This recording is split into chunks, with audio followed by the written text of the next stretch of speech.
Sampah ialah sesuatu yang tidak digunakan, tidak dipakai, tidak disenangi, atau sesuatu yang dibuang yang berasal dari kegiatan manusia dan tidak terjadi dengan sendirinya.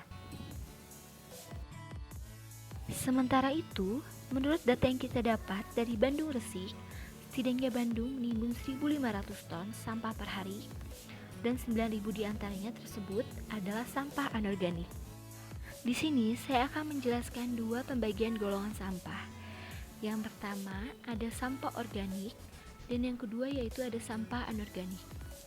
Sampah organik sendiri ialah sampah yang berasal dari sisa makhluk hidup yang sangat mudah sekali untuk terurai. Contohnya yaitu tulang-tulangan, sayur mayur, buah-buahan yang dapat kita manfaatkan untuk diolah kembali sebagai pakan manggot.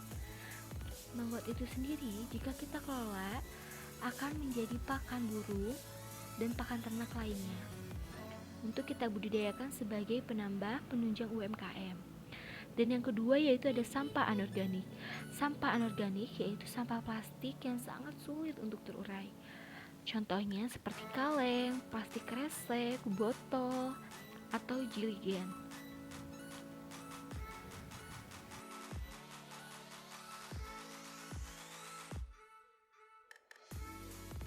Dan yang ketiga yaitu ada sampah B3, bahan berbahaya beracun, antara lain yaitu baterai, baygon, oli, pilok, prostek, dan bahan lainnya yang mengandung kandungan kimia.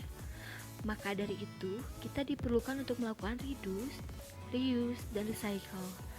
Dan untuk pembagian sampah sendiri agar kita bisa memilah untuk menjadi pupuk ataupun didaur ulang menjadi bahan nilai jual nantinya.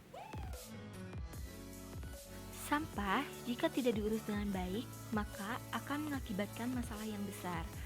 Karena penumpukan sampah atau membuangnya sembarangan ke kawasan terbuka akan mengakibatkan pencemaran tanah yang akan berdampak ke saluran air tanah serta mengakibatkan pencemaran udara karena pembakaran, tersumbatnya saluran air, dan juga banjir.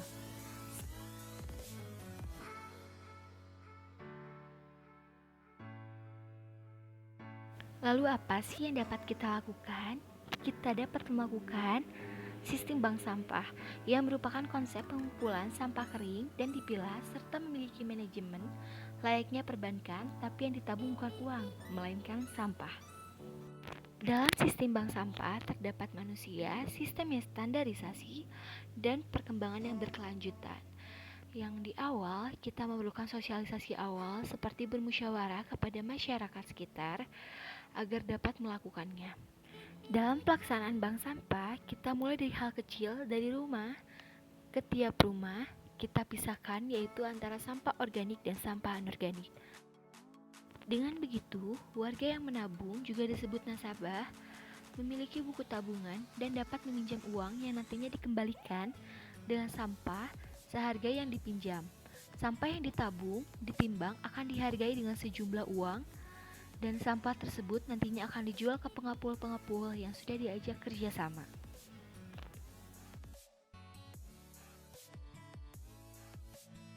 Untuk mekanisme sampah, yaitu ada pemilihan sampah, penyetoran, penimbangan, pencatatan, serta pengangkutan. Kemudian setelah itu ada pembagian hasil pengelolaan sampah. Kemudian setelah itu ada musyawarah, persetujuan. Setelah semua setuju, kemudian membentuk kepengurusan bank sampah. Seperti manajer bank sampah, bendahara, divisi administrasi, divisi penimbangan, divisi pencatatan, dan divisi pengopakan. Ada implementasi bank sampah, terdiri dari pengurus dan juga nasabah. Di sini pengurus menyediakan buku administrasi berupa berapa jumlah sampah, nama nasabah, dan juga berapa kilogram yang telah dikumpulkan lalu ditotal. Dan ada 4 kunci keberhasilan bank sampah. Adanya pilah sampah yang berasal dari sumbernya. Contohnya, sampah kertas, sampah plastik, sampah botol, dan sampah besi yang sudah dipisahkan di rumah masing-masing warga, serta diadakannya pengurus dalam hasil musyawarah seperti bendahara dan ketua, serta adanya kesepakatan penjualan antara nasabah dan juga pengepal-pengepal. Di sini kita harus memiliki pengepul tetap dan jadwal secara rutin berkala.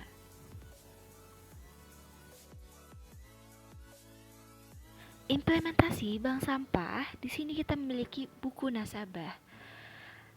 Seperti yang kita tahu, yang pertama nasabah data mengisi absen dan menginput berapa sampah, lalu pengurus ditimbang dan mencatat sampah tersebut ke dalam buku nasabah.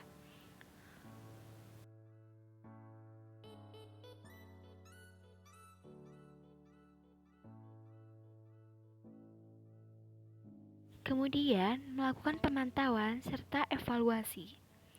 Pemantauan dalam penjumlahan sampah dan jumlah penjualan, serta jumlah nasabah yang mengikuti.